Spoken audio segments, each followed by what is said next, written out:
Folks, welcome back to the iHealth channel, iHealth Radio, the NBC Network, The Works, with a new show. And today is, again, the topic of healthcare.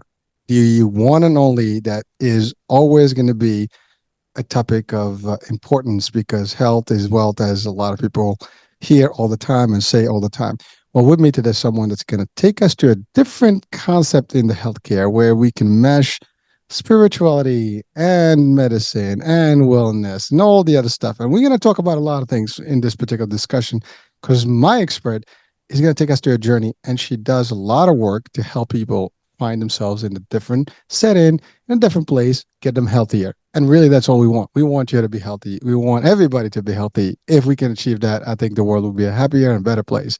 So without any further ado, I have with me Dolores Fazzino. Dolores, Dr. Fazzino, welcome to the show. Well, thank you, Hurricane. It's a pleasure to be here with you. And I love your platform and your message. And so thank you for really making a difference in the lives of other people. Well, no, well, I'm only allowing this, as a platform, but you guys are doing the work. I mean, you've been in healthcare. You stated quite a minute, a long I, minute. I started when I was 3 years old. No, I've been in healthcare for well over 45 years. And I am a nurse practitioner. I have a doctorate in nursing practice. And what that means is that a doctorate in nursing practice is the end educational tract of anybody who is a nurse practitioner, a clinical nurse specialist, a nurse anesthetist, or a nurse midwife. So we have the educational extra education to allow us to have a doctorate degree. So when I announce to my people or whatever, introduce myself, I usually say, I'm Dr. Dolores Fazzino, nurse practitioner. So people don't confuse me with being a medical doctor because there's a lot of interesting dynamics around that. And, we don't want to confuse people, but when we clearly state who we are and what we do, I think that just brings a lot more peace of mind to our clients and patients. Well, thank you for that clarification. And I know just by experience, because one of the companies I've worked with, years back, was the one of the largest business nurses, companies in the nation in New York, and we've had a lot of NPs, and at the time they had made that law where in order for you to be an MP level, you needed to go to PhD level and so on and so forth. Because I think it was a master's degree first, so kind of changed at that point. But I've worked with a lot of NPs, and you're right. We've had some doctors that were nurse practitioners, doctors in the system, and they were more like in the care management and the long term care piece of it. So it was an interesting phase. So I'm familiar with it, but the as you said, there's some dynamics between the MDs and the the doctors in NP, because there's that kind of I don't know, it's competition because you guys can write prescription, you can have your own practice. I mean, it's a Well, little different. I have this philosophy that there's plenty of room at my table for everybody. We Okay. So the thing is, it's like they are all welcome. And unfortunately, a lot of people don't feel the same way, but that's on them. But so moving forward, it's kind of interesting because I think in healthcare, so many interesting things are on the forefront. Whereas, what my expertise is bridging the physical with the spiritual and the invisible with the visible. Back 40 some odd years ago, that was considered quackery to the nth degree, where now it's more openly embraced and people are even integrating that more into mainstream medicine. I'm going to refer to you as the quantum doctor. I love that. I'm going to take that, the quantum doctor. I like that. Really, because your realm is different. I mean, you're in a different platform or plane rather, of healthcare, connection. But really, that's all there is. I mean, at the end of the day, healthcare is to make our health better, right? That's all there Yep. is. So whichever way we can get that and we can get there, that would work. I mean, certainly, as you said, when we talked about the dynamics between the MDs, I mean, you guys spend enough time in the same facilities in caring for people and treating people, and like one of the first things that nurses start doing is ER work, and that's where all the work is pretty much done. Then you get into nurse surgery, and you get into all these things, and you learn over the years. Plus, yes, it's not the same degree, and I think it's different schools, and there's always that prestige. And I went to this school, you went to that school. This, it's amazing how the world dynamics go. At the end of the day, if the mission is the same, we should all be, a unit, and we work. And I've seen a good teamwork between MDs and nurses, and I, vice versa. There's a and lot of that. you know what, I've had the honor of being involved with that too. And it's just like I've had the privilege of working with some of the most stellar people in my 45 years plus career as being in the healthcare industry. And it's very rewarding, and it's like the circles are smaller than you think, because you could know somebody that was, for me, I've had residents that I would they were in training when I was earlier in my career, and we moved cross country. So did they, and I'm working with them on the other coast. So you can't make this stuff up. It's just like, it's almost like the right people kind of come together that are here to do the bigger picture. So you can't question that, but also to me, I love the serendipity that I've really witnessed in my career and the unfolding of everything. Sometimes you just don't know what your next step is when you're in the middle of things, but you just have that inkling faith and trust that you're just you're leaning into that one direction, you continue to lean into it, and the next step presents itself. I think we've all had pretty magical experiences like that. I think we're all, the amazing manifestors and alchemists that we can create anything we want. In fact, I think it's already there for us. It's just learning how to raise your vibration and frequency to tap into it. And quantum doctor, we're talking. We're gonna get deep. We're gonna get deep. Yeah. but The but quantum doctor. but it's really beautiful to hear that, because at the end of the day, I mean, the mission is to get people better Oh and my healthier, God. Yeah. and that's all there is. And certainly there's a lot of ways to do that. And I mean, I'm not a medical person, yet I touch a lot of lives over my 30 years in at least the insurance space. And and I am proud of it. Now someone can say, well, insurance, ooh, spooky. Well, I mean, there's insurance, and insurance only helps pay for stuff, but I'm on the government programs, and Right. so Right. it's all subsidized by the government. So it's a different regulatory environment. It's a whole different thing. It's all about care management, so on and so forth. Of course, there is authorization and referrals and stuff, but that's been removed. And there's a lot of reductions of that over the years, and it's different. It's really about making people healthier. I mean, at the end of the day, an insurer would want everyone on their portfolio to be healthier and better, because they will pay less, right? So I always make a joke about that. Absolutely. So why not, right? Why Uh, not? And it's just like, oh, let's make it a win-win for everybody around, and one thing, Hurricane, that I found throughout my career is that I think Western medicine is really good at taking care of acute problems, but the chronic stuff, they're not so good at doing. And just let me elaborate a little bit. I feel that um, the medical model that we currently have, if you could imagine a pie, okay, visualize a pie in the middle, the pie hole, and the middle is like health, or is, like medications, surgery, whatever. And anything that's complementary alternative is on the periphery. And their definition of health and wellness, how you get there, is by prescribing a procedure, giving a pill, or doing, some type of study. And what is really sad is that we are only addressing in Western medicine the physical.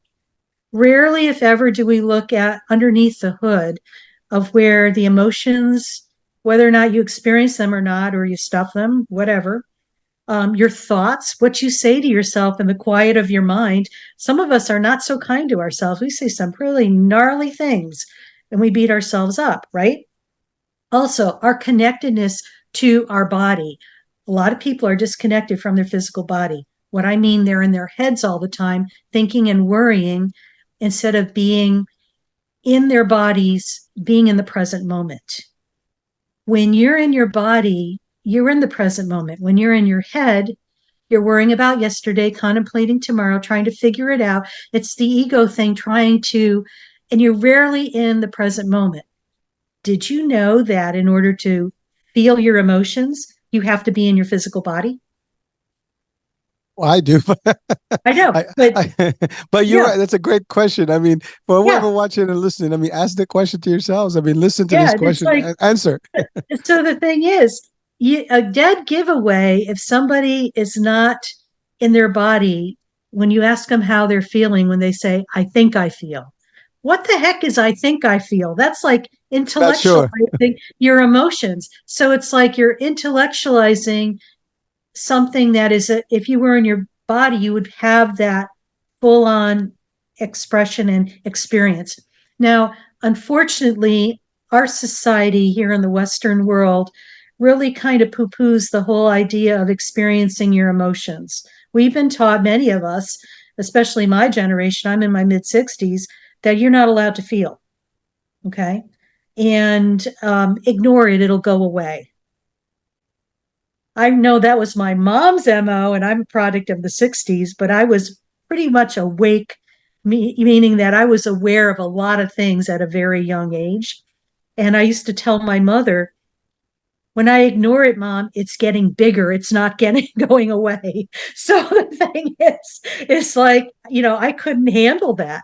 So, many of us found other outlets. For me, I decided I was going to channel my emotion through music. Some people have done it through art and whatever. So that was my survival technique because when you're a sensitive person, like and you're an empath, intuitive, or highly sensitive person, you feel things at a very deep level.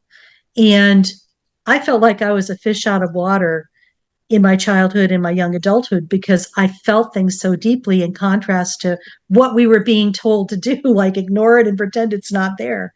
So it's really interesting to watch the metamorphosis shift over the decades. So now we know that experiencing your emotions is a necessity because when you don't, it's like a ball of energy. An emotion is an energy, okay? Everything is energy. It is. Emotion is like an invisible ball of energy. So when you don't deal with it, where does it go? It's got to go someplace. So kind of hangs out in your energy field, and then eventually, when there's just no more room, guess what? It topples into your physical body and starts raising hell in a handbasket and creating some health challenges for you. We know that.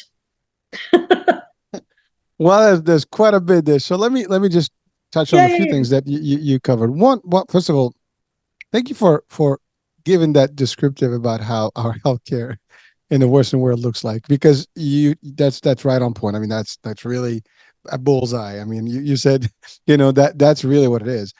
The concept of us really focusing on when you're sick, we got solutions for you when you're sick, but we are not doing anything to prevent you from getting sick.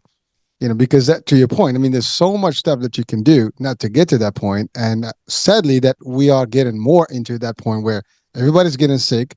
No one knows.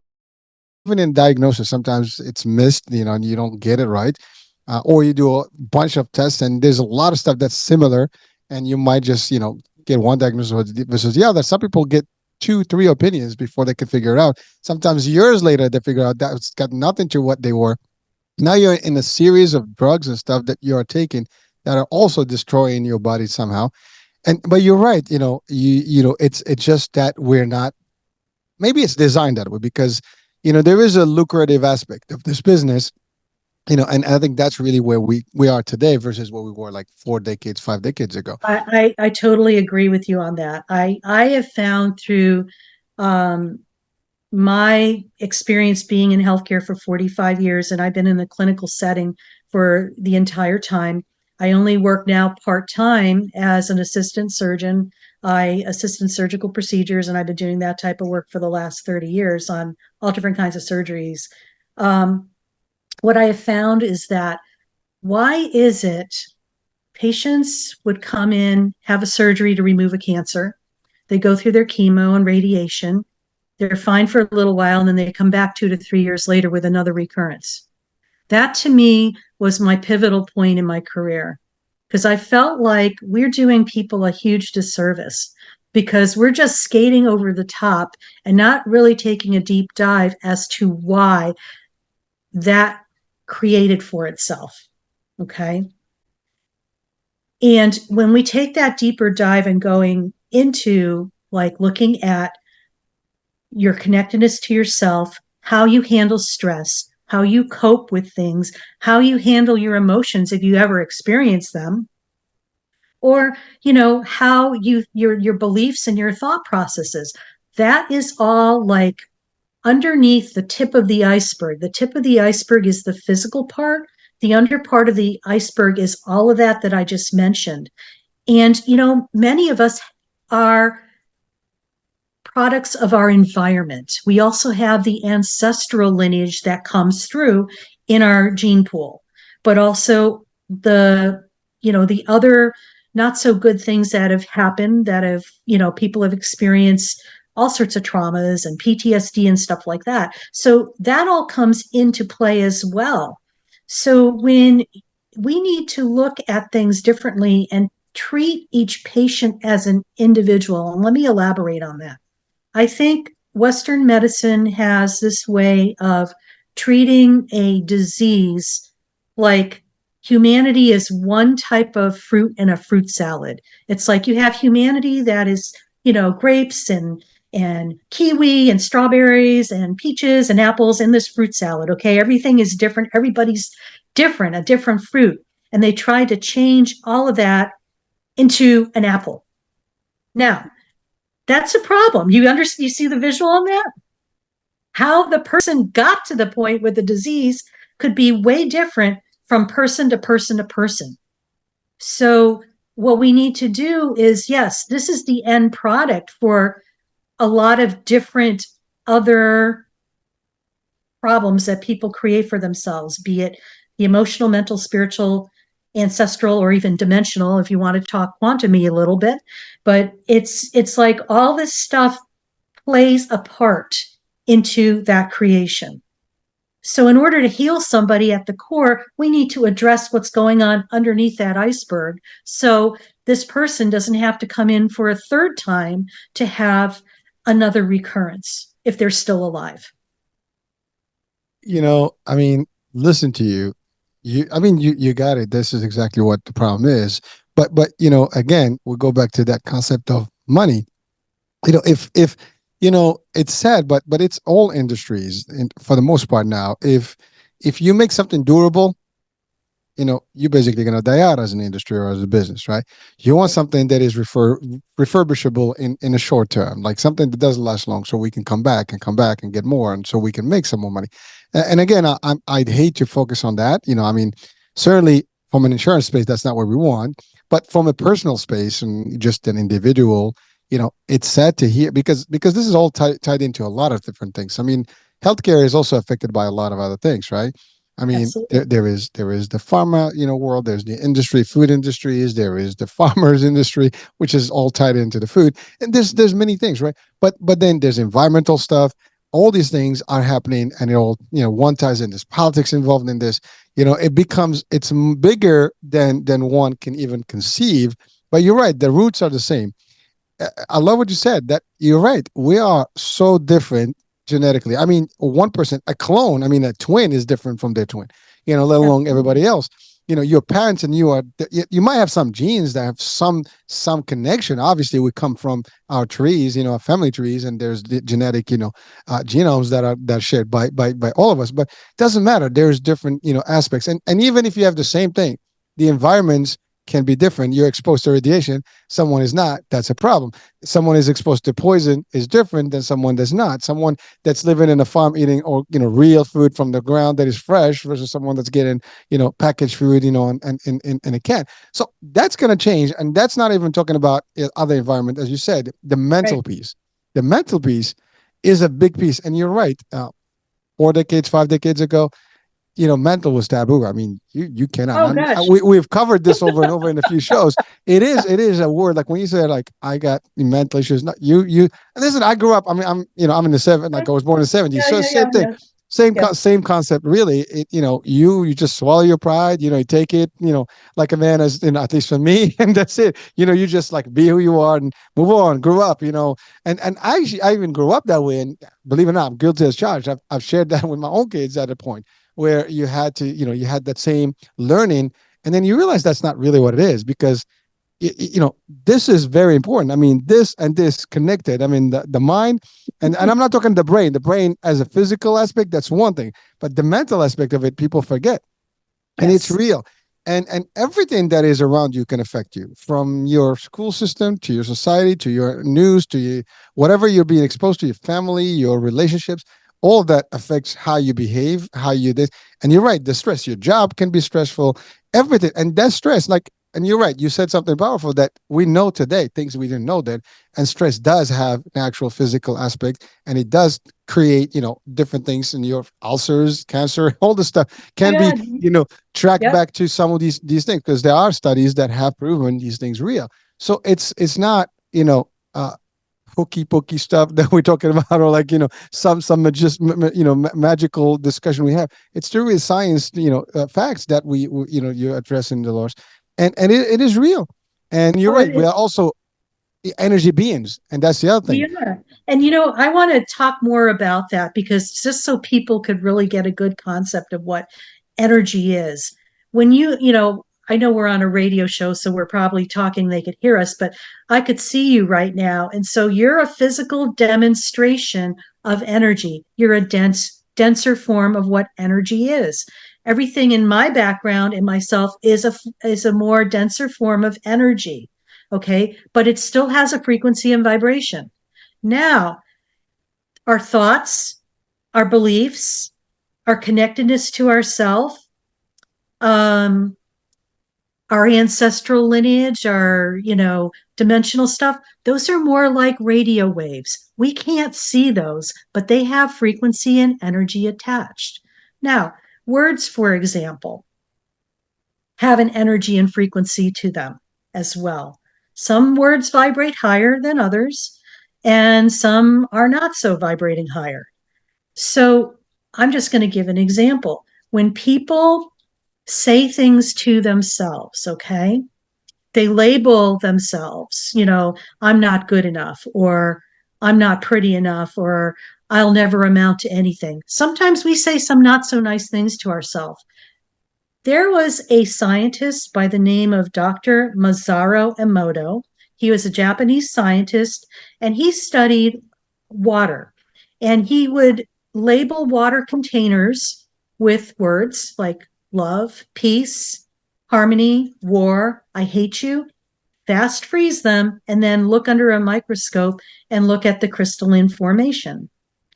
So, of course, those labeled with love, appreciation, beauty were these beautiful symmetrical snowflakes.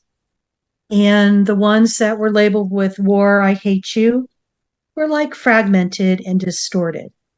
Now, knowing that, labeling water, this vessel that we house ourselves in is at least 75% water. What do you think we are doing when we say those things to ourselves? We're labeling this vessel of water. And so that vessel of water is going to take on that energy of that vibration of that word, and it's going to start changing your body chemistry.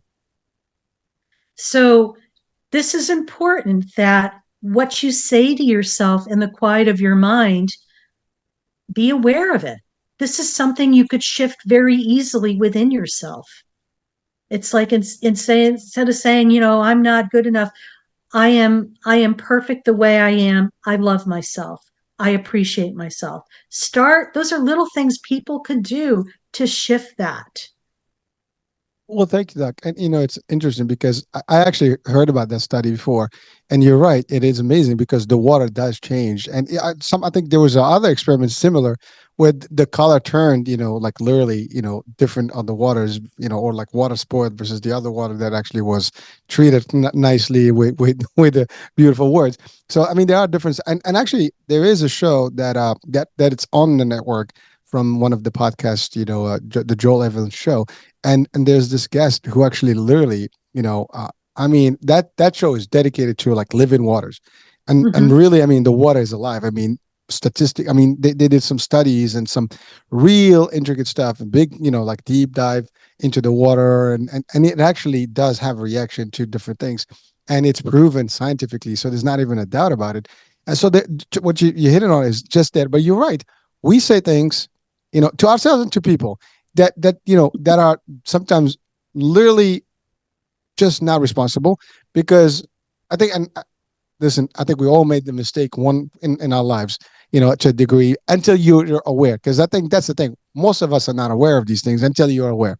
That's Sometimes right. early on, sometimes you're early on, sometimes you're later on, but better late than never. But the fact is, if we can prevent folks, that are fresh on this world, to not get into that mistake, either on themselves or talking to other people, the wrong way. There you have it. I think that will have a great, outcome from this show. But the fact is, you're right. This is important that we say things. And by the way, I think there are studies that also state that the mind doesn't know the difference. Whatever Exactly. you tell it to, it's just gonna take it for what it's worth. I mean, you could be joking and still takes it like, it's not a joke, it's real. And so Yep. so that's just, crazy. And I love what you said about everything is vibration, frequency, energy. And that is physics 101. I mean, again, we all electrons, protons, and nuclear, quarks, literally. I mean, that's what we are. We're a stardust, as they call it, right? And Hmm. and and all energy, and physics speaking, physically speaking, uh, we are empty. I mean, it's all, air and just atoms and stuff floating around. So you're right. We are what this is a manifestation, and a projection of that energy, as you said, in this particular realm. And so again, this is where we get a little deep dive, and people go like, "Whoa, these guys are going to the left side."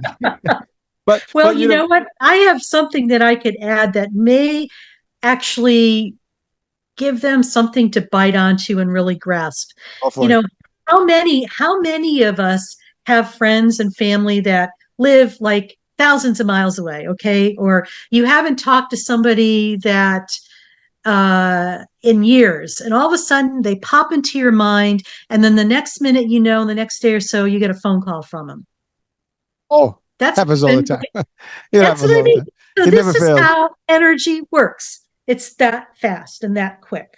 Okay, Well, because it's waves and frequencies. again, so we are caught into the seen world, or the obvious world, or the physical world. But really, the physical world is just, see. There is a documentary. I love that documentary. I saw it like years back.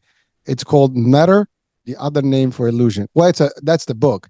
The Mm. documentary was actually called The Secret Beyond Matter. And Mm. this guy, I mean, it's got a religious aspect to it, but really, I was more impressed about the science, because when you start thinking about it, I mean, we experience this world through our senses. Now, actually, Yes. I used to challenge people and say this: if we take you right now and I put a visor on you, and by the way, this actually everybody can relate to. If you've been to a 3D or 4D movie, Mhm. you probably experience, the emotions and the scare and stuff, right? If you get into a 3D, an IMAX theater with a 3D, version of it, you will feel like literally you're there. You get dizzy. Oh You yeah. feel the Oh, emotion. You're this. really into that reality, and that's exactly what happens. If you're in virtual reality, it happens. So Oh it's my real. God, I have a funny story to tell you because I get motion sick so easily that I was in an IMAX theater once, and I was down in Disney World, and I'm leaning back and it's going to, and Simpsons. I got sick. I had to lie down on the floor. Seriously. That's how real it was, even though I'm standing there. It was just crazy. So I Well, totally understand that. it does. It's Yeah. amazing. I've experienced it many years. I mean, I love VR. I love IMAX stuff, but you can explain at least the physical and the non-physical, because your mind. Well, I always refer to it as the Greeks did. The ghost behind the machine, your soul, your spirit, whatever Right. is running this avatar, right? So the avatar is here, and really this is a big. This is like almost the ultimate, virtual reality concept, body, right? So that's all there is. I mean, somebody is running the show here, and this is how you manifest into this world. And and again, and another way to look at it, and again, this is when people get like, oh, this guy's completely woo woo. Well, when you go to sleep and you dream, right? You have Yep. no control of your destination. You have no. You can. I mean, how many of you have been on in dreaming and you were flying, or you were in a different country, or you were literally having a family and doing different things, and all of a sudden you snap and you're back into this world, and so Yep. you basically go back and forth into different realities in essence through this avatar. But when you go to that world, you see yourself different. You're Yep. literally. I have recollections of different dreams Yep. that you would literally see yourself that you don't look the same, but you Yep. know it's you. And so, Yep. but these are, by the way, if you watch it and stuff, you don't have to take my word for it. Just reflect on it. Literally, just wake up a couple of days later after dreams and try to analyze them, and you'll be surprised what you're gonna see and hear because you'll be like, "What? Damn, this is real." And Yeah. that's really it. No, and I totally agree with what you're saying, Hurricane, because yes, I kind of feel what happens when we sleep, and this is from my own personal experience and what I've witnessed, is we astral travel. Okay. So it's just like we kind of leave our body, we're still connected, but we go into the other realms and we reconnect with a lot of different things. We are just us here on earth, our soul, we are just a fragment of our master soul here in this reality. We could be living in other realities as another soul and still have a master soul, and they're all little fractures of what this big soul is. I know that's a little stretch for some people, but it's the truth that I know, and I know what I know. So Well, Doc, again, people don't have to take it from us, but they just have to yeah. experience it on themselves, and it's very simple. Absolutely. You just have Absolutely. to reflect on it. Again, I've challenged people. Another thing that's really real is time, right? You, I mean, Mhm. real but relative, right? So Yeah. that's the thing. If you put two people in two rooms, right, and you don't give them a clock, and they spend a certain amount of time there, and they come out, you can tell them how much time you spend there. They will never know. You can tell them you spent 5 hours, and it could have been 5 minutes, and Yeah. vice versa, and they would not know the difference because that's all there is. If you sleep and wake, as you said, you go back and forth in your dreams, right? But really, you are encountering other people, you're connecting with different things, and you come back and you do this over and over and over, just to show you that there is more to this world than what we think. and Right. and frankly, it is a design that is beautiful. When you start thinking about these things, you experience the world just how it is. I mean, you know, we have meta now, virtual realities, right? You can literally interact with people without moving from anywhere, right? Well, Yep. just think about this as the biggest potential concept that there is, and it's just beyond our imagination. We can't comprehend it, but it doesn't mean it's not real. It's not happening that way. And again, relative to time is real. I mean, we can travel, in the speed of light. The two of us can be the same age, and there's a whole concept where the one that travels in the speed or near speed of light will probably be younger than the one that is actually on this planet. There's so many things we don't understand, but physics and science can clearly show us those facts, and it's fascinating to hear these things. But it takes people of opening up. You got to really just kind of listen. And by the way, again, reflect. Most of us wake up and just So, just do the routine. so, so important. And, I want to say something in regards to the whole reflection part. We mentioned about, people wakening up and awakening.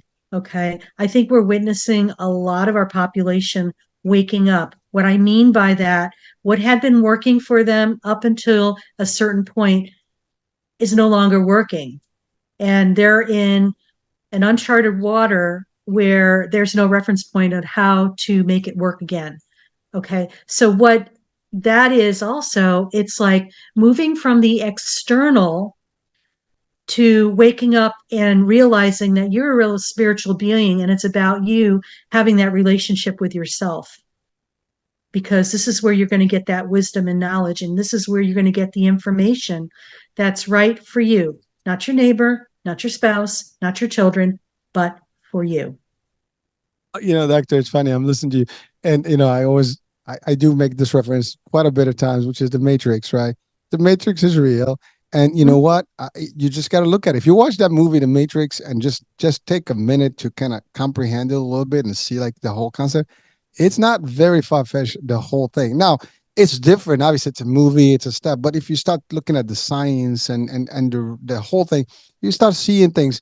And you're right, there is a whole new wave of the awakening today where people are aware, and that there's some of it that comes with time as you become a little bit more wiser, or at least life kind of gives you a little bit to reflect on, and you realize like why am I doing this certain way? There's better ways. Why am I beating myself up? I could do better than this. And you're right. Like you start respecting yourself, you start reflecting and becoming a better person to yourself. And You and then you you start touch people. you Yep. start taking your power back. I love that. See? Yeah. Well, let's talk about that. I mean, really, Sure.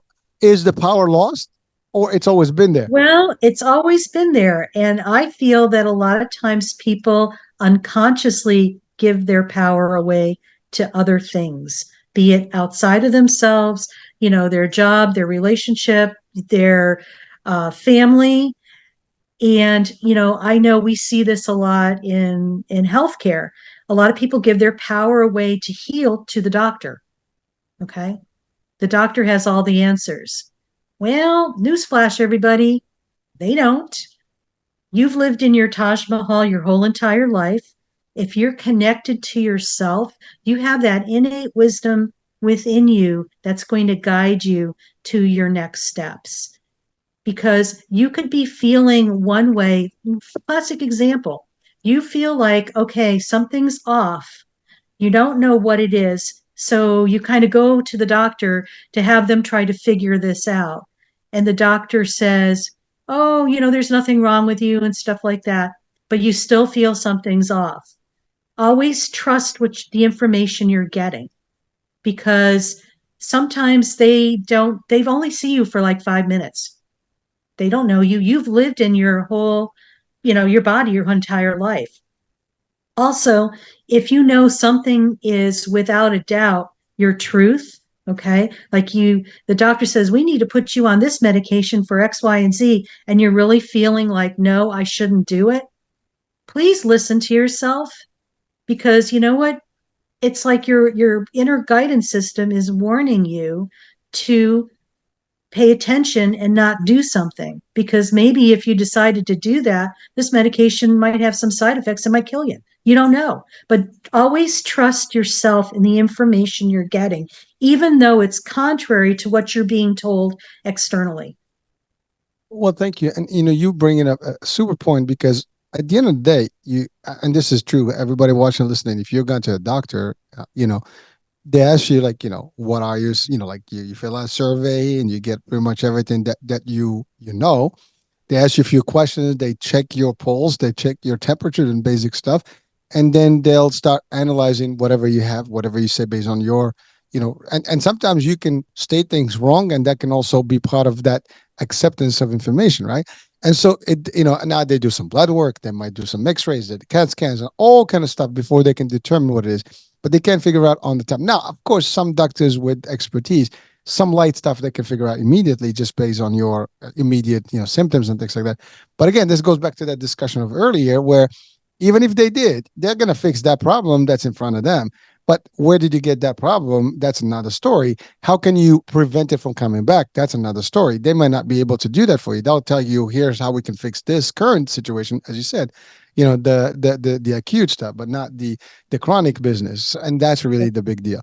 And one thing, by the way, just I wanted to touch on earlier from the discussion was, it is true if you experience something in sleep, there have been studies where people actually have bruises, they have things that actually manifest in the physical body, but they were experiencing things that are not actually lit. They were completely sleeping, and they can check Mm-hmm. the brain waves and all this stuff.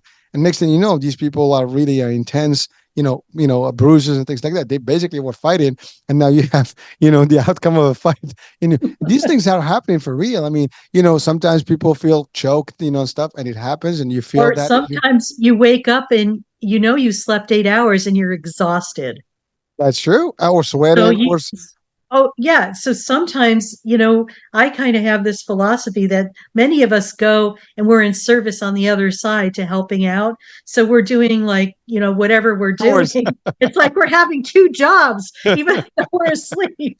And then we come back and we're just like, God, what the heck happened last night? I'm exhausted. Well, well, So I'm just joking. here's where I throw people off. What if this whole thing that we're having right now is just a dream? This is not real, folks. Oops. You know what? It could be very much true. We have no way of knowing, right? I mean, there's a way, to know where you're dreaming or not. Typically, is you're coming back to the same point, and the Right, same familiar scene, right? So you come back to your bedroom, same people, same everybody. Nobody's calling you a different name. Then you know that you're back. But the fact is, it is very, difficult from a science. There's discussions of a multiverse. There's as you said, different worlds. I mean, there's spirituality. There's all that. But you said something also powerful about being intuitive, like follow your yeah, intuition, your yeah, gut feeling. If you feel something and you know your body better, and by the way, I just experienced that with my mother. She was in the hospital. yeah. The doctors are coming in, the nurses are coming in, but they don't know her. I mean, I was with her, and they see what they see, and I know how she is, and I Right, know that they're missing some things about her because they don't get what she's really about and how she right. behaves and certain things. And they cannot get that from a visit or even a night at the hospital or a couple of nights because you may not be able to reflect to them or share with them exactly your whole thing. So you know that better, as you said. We have control to a degree to things. No, Well, that's so true. And so, my goal and what I do, I coach people and train them and stuff like that, is to teach them how to trust that little voice within themselves. Because we've given that away to something outside of ourselves. We've been told, that, oh, you can't believe that because you have to think it out and all this other stuff. Well, no, it's part of being in your body. When you're in your body, you're in the present moment. When you're in the present moment, you experience your emotions. When you're in the present moment, you're able to connect. You have a more open channel to wisdom that's within yourself that everybody has. It's your innate powers and stuff. And so a lot of times we've been um, told that that's not real and stuff like that. But the illusion is that what's out here is not real. This is real within here. well, again, this is your vessel, right? This is the vehicle. Mhm. This is everything. Now you have you talk about energy medicine. Yes. So what is that? For our audiences. What is that? Okay, so you know that everything is energy, right? Mhm. So it's about, for me, one of my talents and gifts is that I'm very fluent in reading energy. What that means is that somebody will start talking, and I could pretty much figure out what the issues are going on, where the blockages are, where the emotions that are not expressed, if a person's connected to themselves or not. And I actually help people shift that within themselves. I don't do that for them. I teach them how to do that because I'm all about teaching people how to heal themselves and not having to go back to the healer, or the doctor. It's just like these are things that you could do that you can shift your energy because everything is energy. For an example, would you mind if I played with you for a moment? For it, I'm Okay. your I'm yours. Oh, good. Do your Okay. Thanks, thing. Ricky. I appreciate it. So, what I want to ask you is there something so a lot of times when people have aches in their body, do you have any aches in your body right now? You. Okay, so I want you to focus on that area, okay, and just tell me, is it feeling constrictive or expansive? Restrictive. Constrictive. Mm-hmm. Okay, and is it in this area by chance? No, No. Okay. um the next place I'm getting is your back. So I'm back. Yeah. yep. Okay. So, and it's actually not your lower back. It's actually like between your waist and your neck, shoulders. Yep. Yeah. Yep. Okay.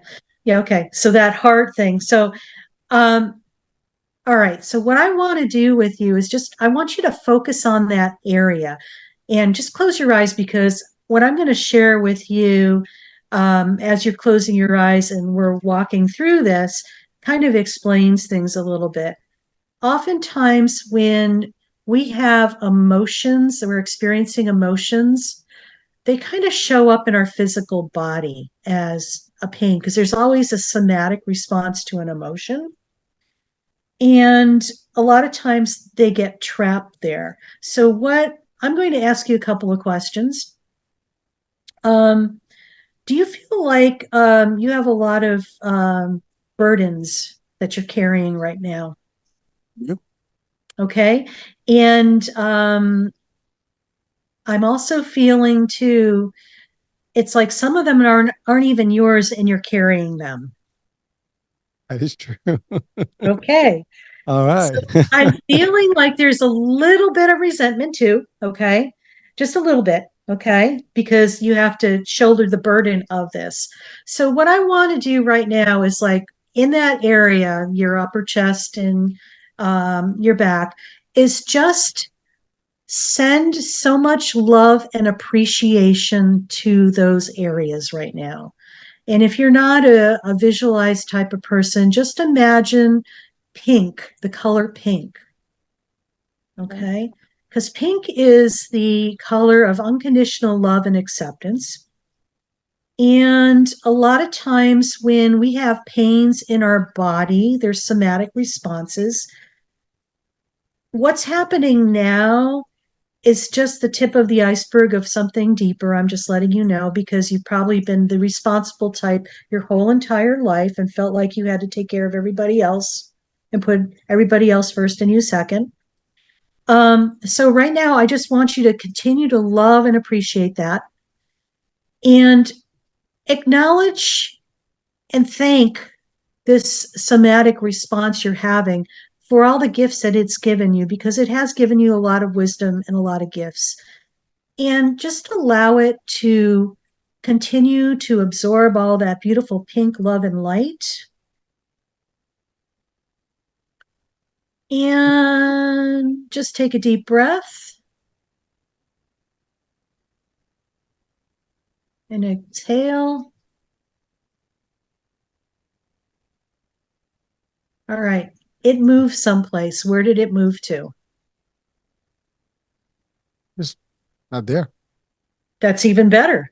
Sometimes what happens, okay, when things happen to us earlier in our life, part of our soul gets fractured off and gets kind of time locked, landlocked in another dimension.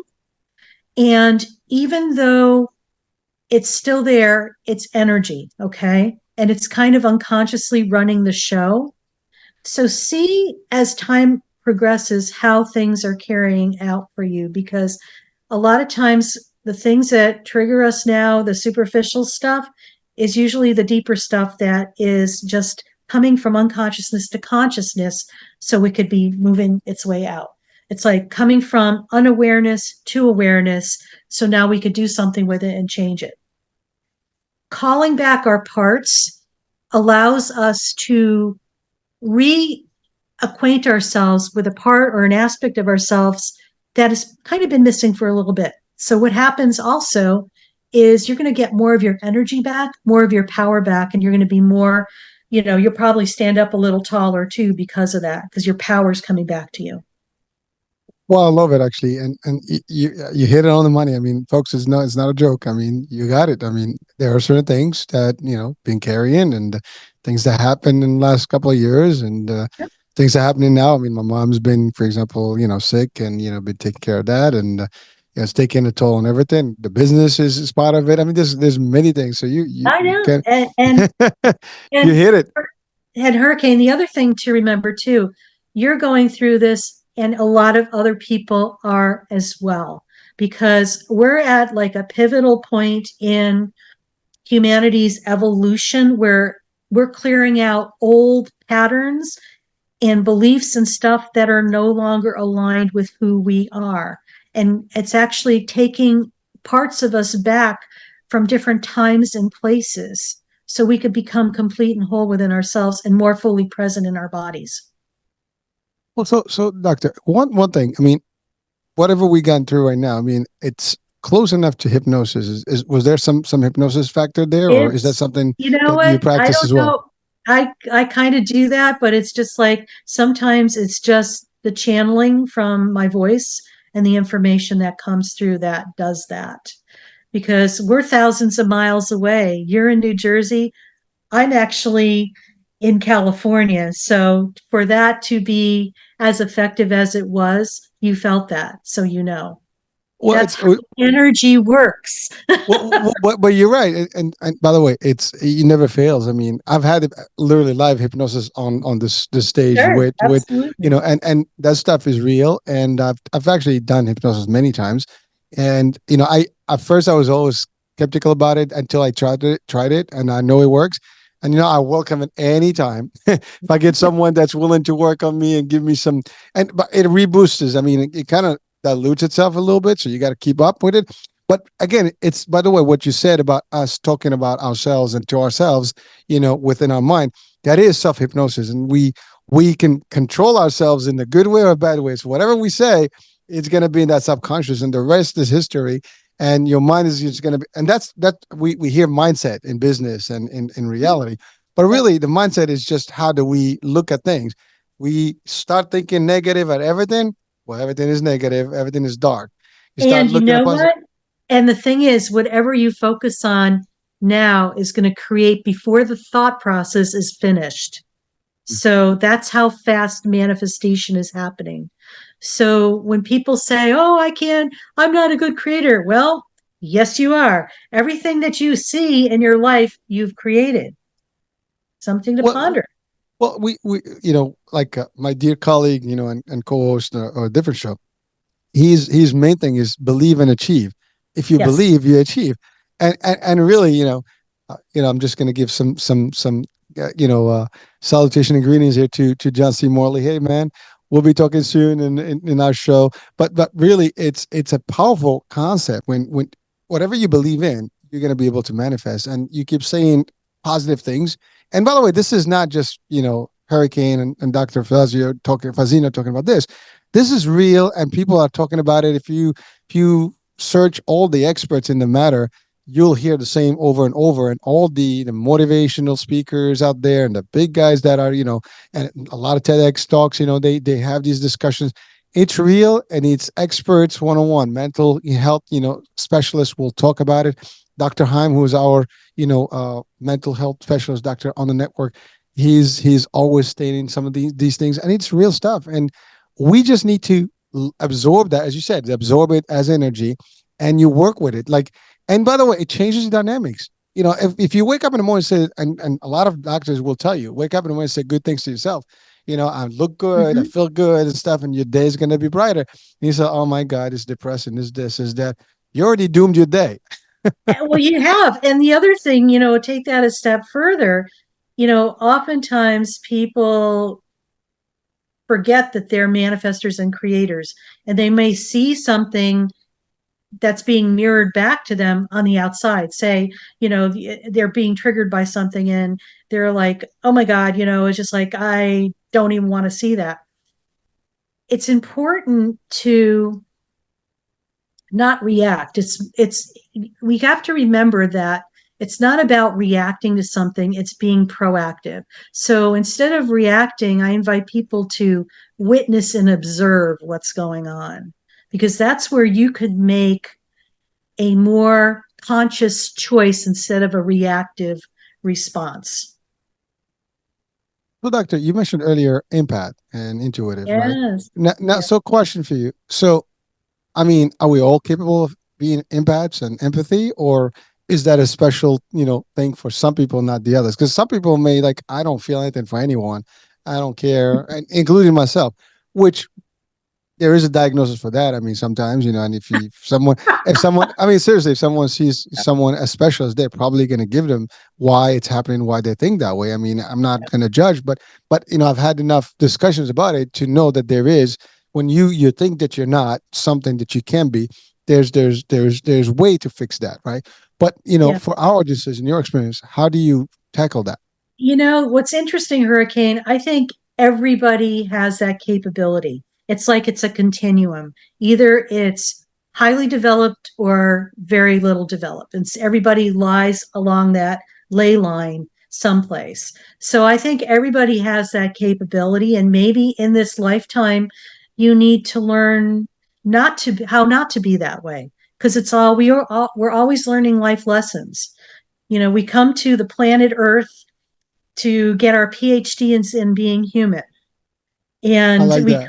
we come with, like a a hand of cards that we play in this lifetime.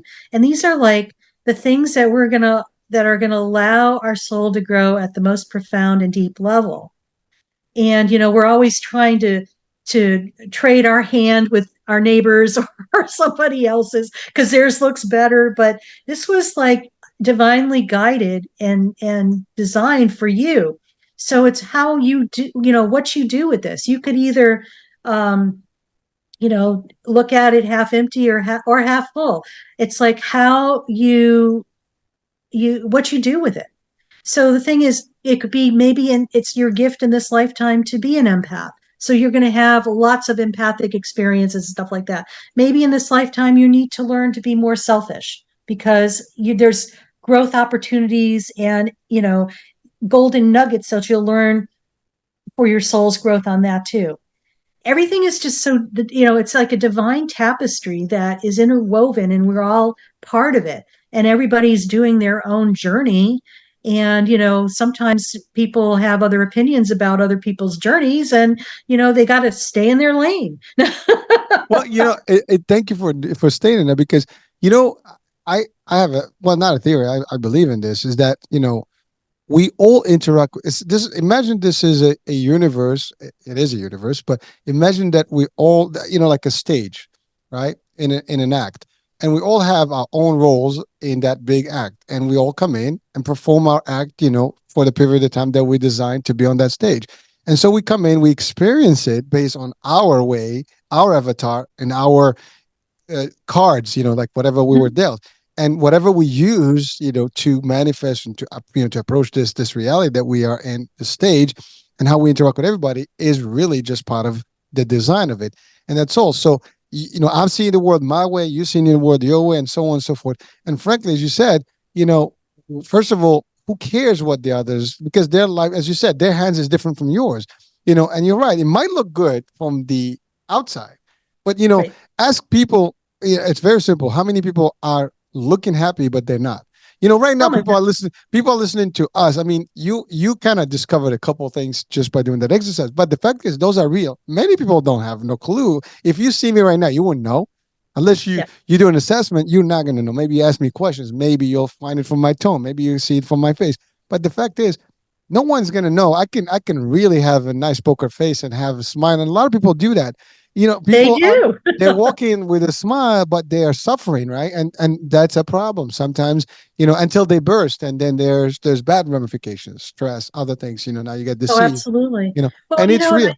and it is real. And, I kind of want to say sometimes it's just our culture that has created that because people just don't feel safe being themselves and they have to be something else in order to fit in.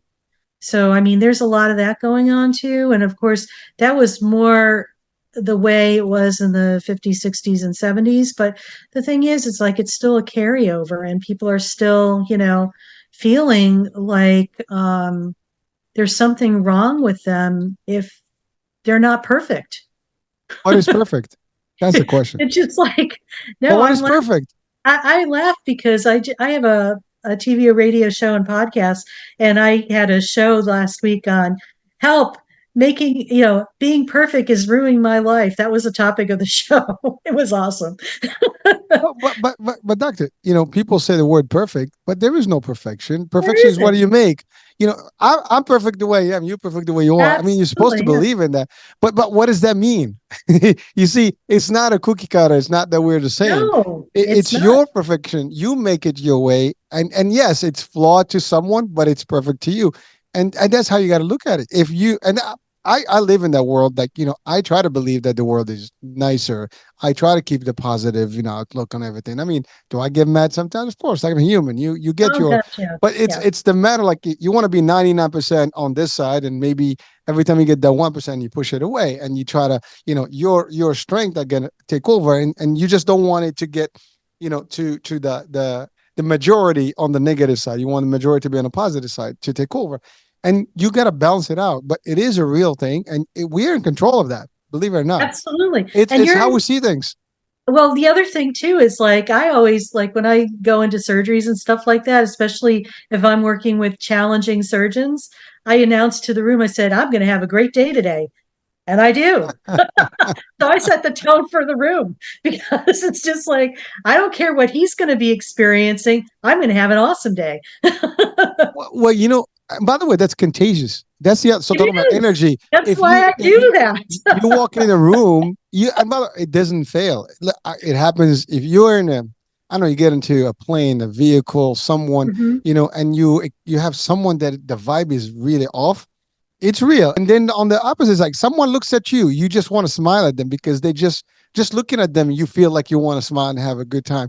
It's just the way it is. Like some people project that, and you can sense it. Mhm. Well, and I think this is a great experiment for people in the audience to try. When you're walking down the street, just smile. Just smile because it's going to be a whole different world for you when you do that. And if you Does doubt it them, does you body good?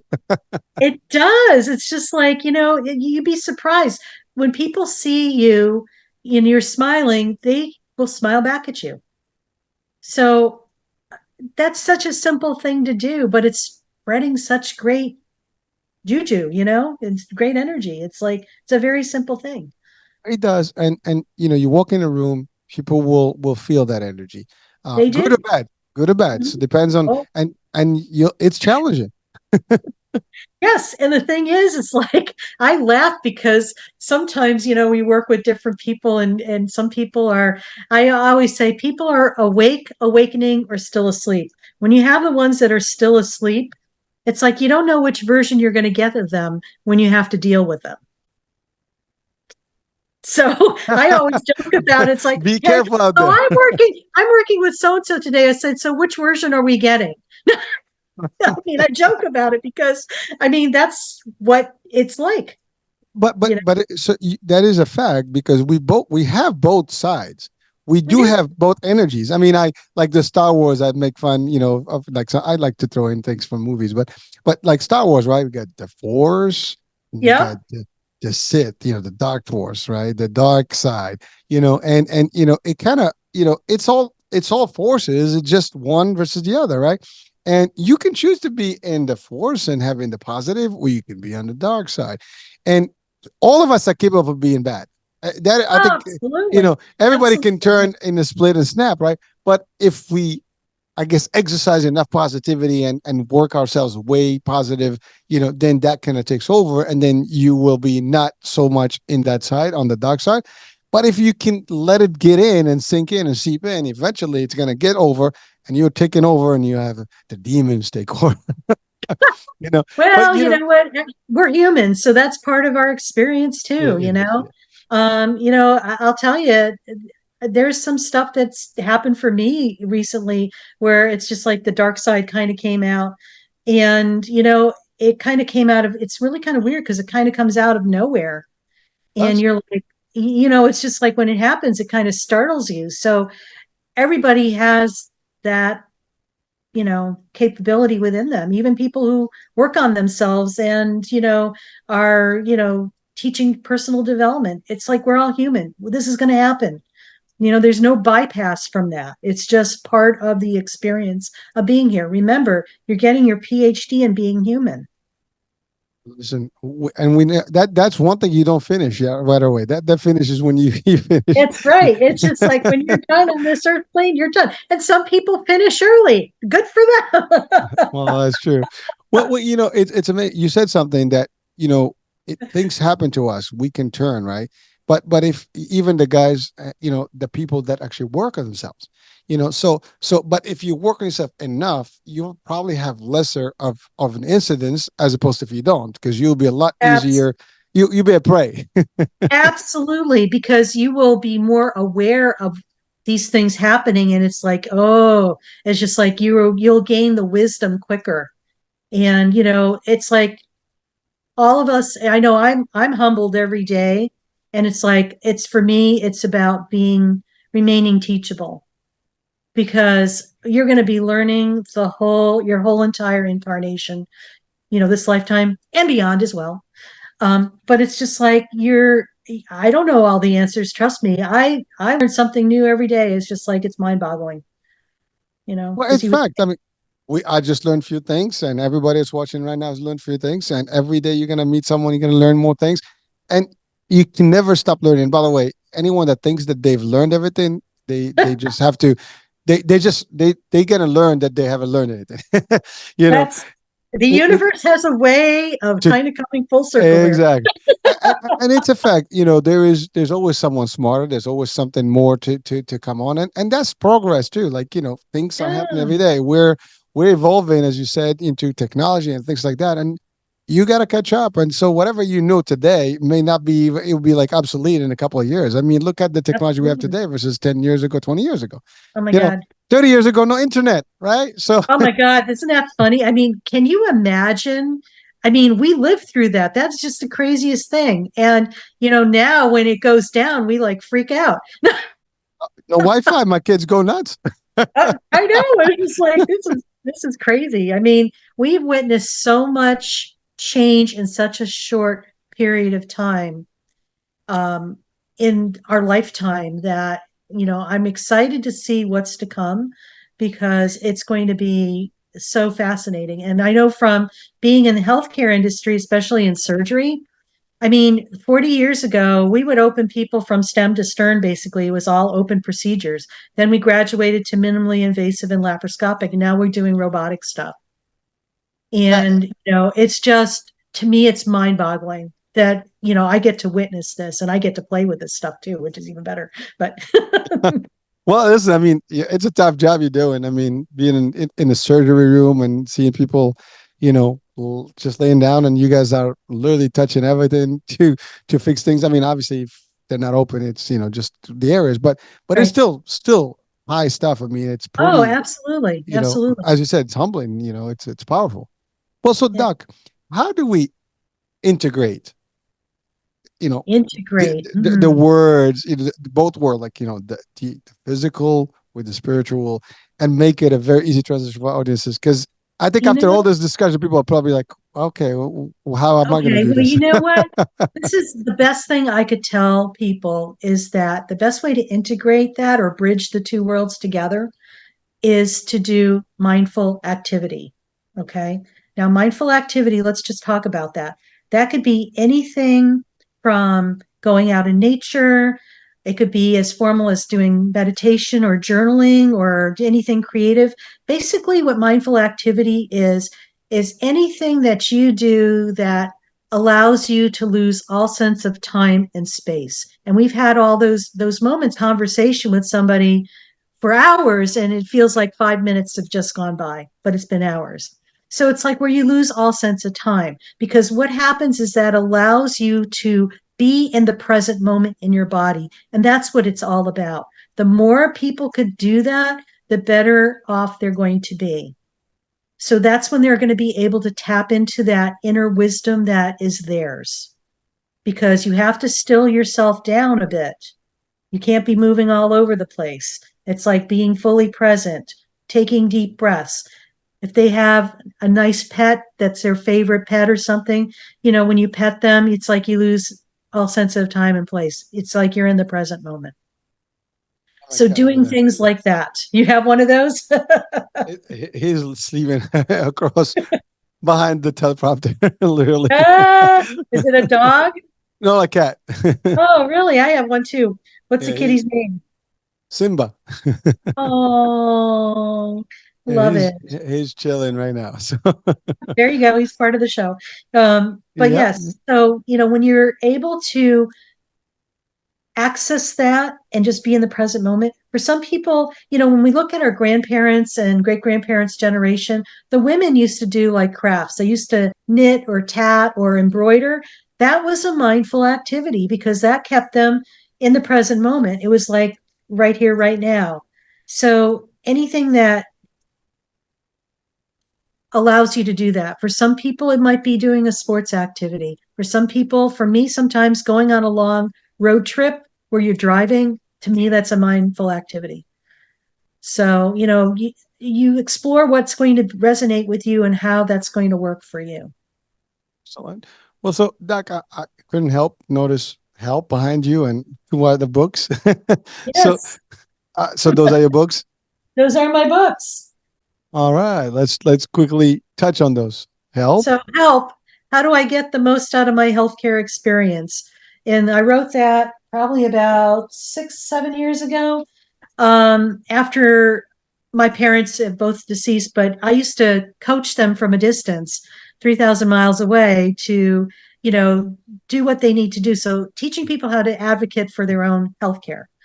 And, I talked about everything from picking out your doctor to, having have surgery or making some other, advanced directives and everything else. So they kind of know more about that.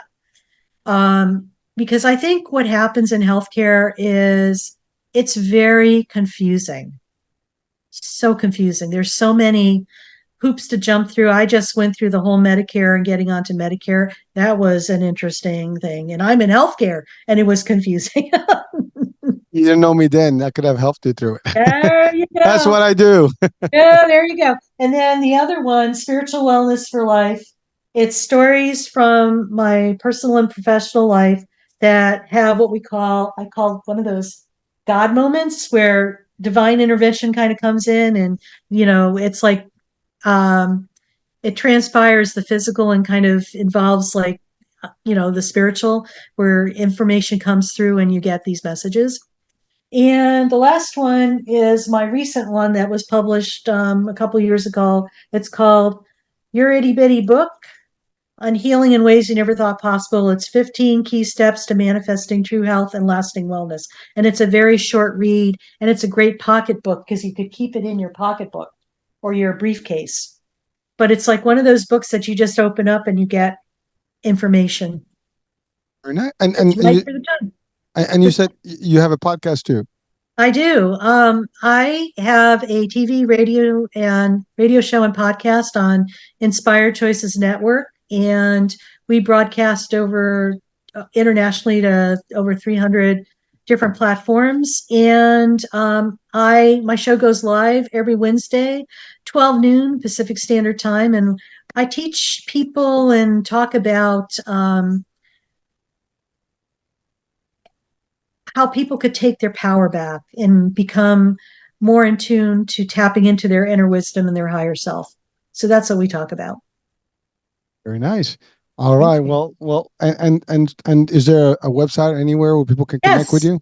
they could go to my website. It's drdoloresfazzino.com. DOLORES, F as in Frank, AZZ as in zebra, INO.com.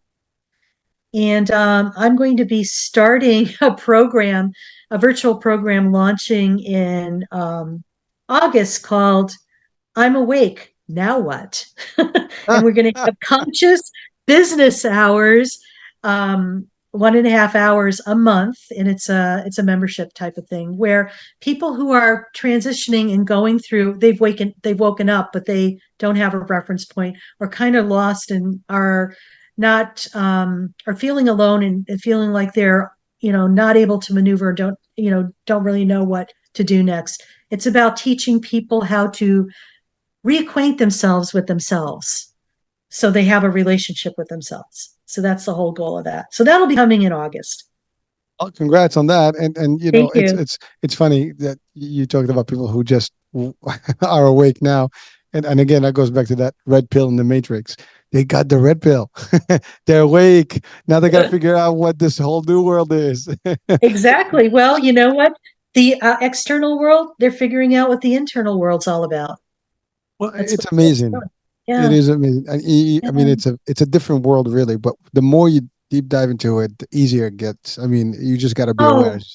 Oh, absolutely. And I think the beauty of going to that space, it's like being able to have that deep serenity and certainty when there's so much uncertainty circling around you.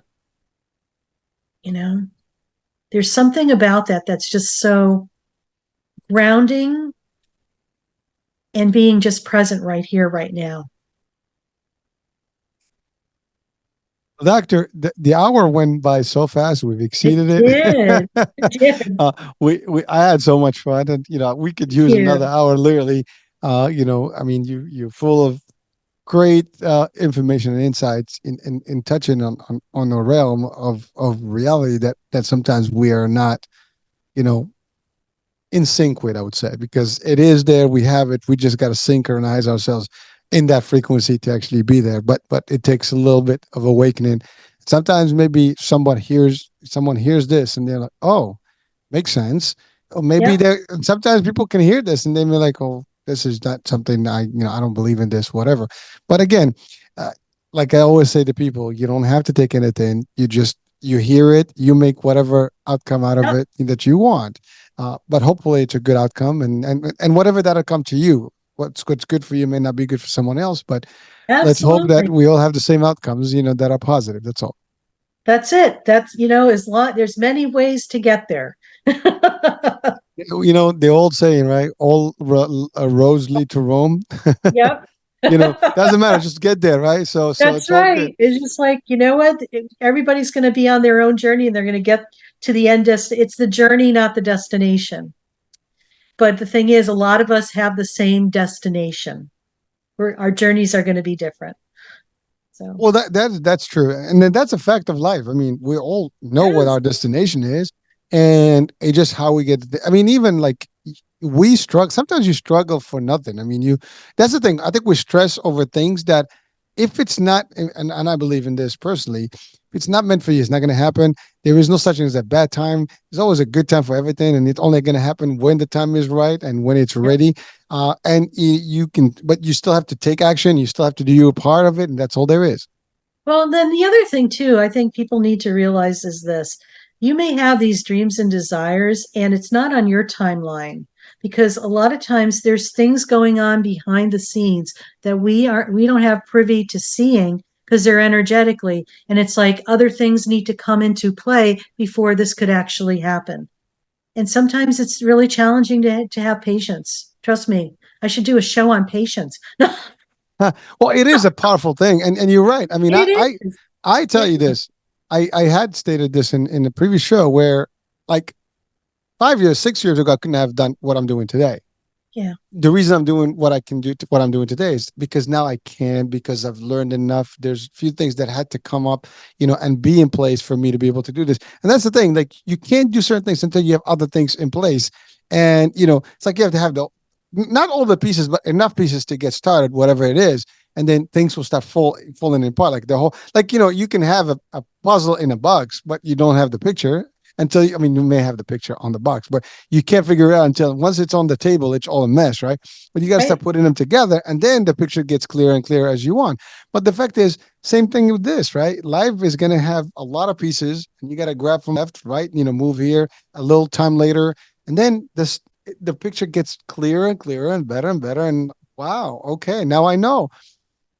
And you know what? I think and I know and feel the other thing is important too, is just trust the process. Many of us just think we have to figure it out. There's nothing to figure out. Sometimes it's just having blind faith and trust and just trust the universe because it always has your back, you know? Even when you don't think that happens, they always have your back. I'm just going to share this one story because I think people will get a chuckle out of this. I was going through a bump in the road probably in 2010, a personal thing where I kept asking for stuff and asking the universe. And it's just like I finally was screaming to the heavens, are you guys listening to me? And all of a sudden, out of the corner of my eye in my kitchen, I see something drop from the sky onto the pavement outside the window. And I'm like, I sheepishly went out there with a stick and I'm poking. It wasn't just a feather, it was a whole bloody raven's wing that fell from the sky. No trees above, no power lines, no nothing, no roof. Plump down and I'm like poking at it. And so I sheepishly come back in and I hear all this laughter from, the higher realms. They're laughing at me. Okay, I understand now. You're listening, you hear me. So they gave me the message. But I needed a big demonstration. I kept that thing for 5 years until it deteriorated, but it was a huge lesson for me. Well, this happens to everyone. I mean, Yes. sometimes it happens immediately. Sometimes it takes time. I mean, the response doesn't have to be immediate, but again, it there is a divine plan, a divine plan. That's all Yeah, there is. I agree. And we can plan, but the divine plan is better. So, That's and, right. We have the blinders on and we're only seeing one possibility where, you know what, when you take those blinders off, there's infinite possibilities. So you just don't know. Sometimes you just have to get out of your own way, you know? It's like get out of here and come back into here, and out of your head, into your heart, into your body, be in present well, moment. so doctor, quickly. I mean, I know you're talking spirituality, but now, how does that work in the realm of religion? Because religion is spirituality in a way, but it's confined to a different thing, and Yeah, it gets a little tricky. yeah. Well, it's interesting you bring that up because, yes, they're two separate concepts. Religion is more of an external relationship with an organization, or with a religion, an external. Okay, whereas spirituality is more of an internal relationship with your higher self. So it's more of an internal thing, the spirituality, versus their being religious. So I find it kind of interesting when people mesh the two together because they're distinctively different. I know some of the most spiritual people are not religious at all. Okay. And I know some of the most religious people are not spiritual at all. And I think we've all witnessed both sides of that. So when you blend the two together, I think this is where you are having an external and an internal relationship with the divine or whatever you believe in. Well, that's the ideal scenario is to have both, It I is guess. the ideal. Does it really happen? Well, I don't know about that, but we're not going to talk religion or politics. Oh So, yeah, yeah. Well, no, the reason I asked that because we've talked about spirituality. People yeah, always yeah, kind yeah. of confuse those two, and They do. or I think that one. I mean, they could overlap as you said, but I it's think just like so. it depends on the individual person how they can connect the dots and see it on. But you're right. There's a little of an extreme on both sides, and that can go either way. Right. But it is in a way. I still believe any religious belief or spiritual belief is better than no belief. It's just Absolutely. Absolutely. I think it's important to believe in something. Even if you're an atheist, you're still believing in something. But anyway, yeah. I'm saying, but yeah, again, it's there is always like you believe in something, whatever that is, absolutely. because at the end of the day, I mean, you've seen enough surgeries, you've seen enough people coming in, going in, and asking, for coming out, in a better place, in a better light, right? It's just the way it is. We're all human, no matter who we are. There's a point when you feel like I need to ask, favors here. I need some Hey, divine intervention. well, the other thing we have to remember too, bar any religion or any, spirituality, it's like our invisible, I'm going to say invisible, the saints, the ascended masters, whatever you believe in, are there to help us. We forget to ask for help because of free will. They're not allowed to intervene on our behalf because we come to earth to learn about free will. So the thing is, a lot of times, many of us feel like we're the Lone Rangers and we have to do everything by ourselves. So I invite people to connect with who they resonate with. If it's Jesus, Buddha, a saint, an ascended master, Saint Michael or whatever, just ask them to come and assist you.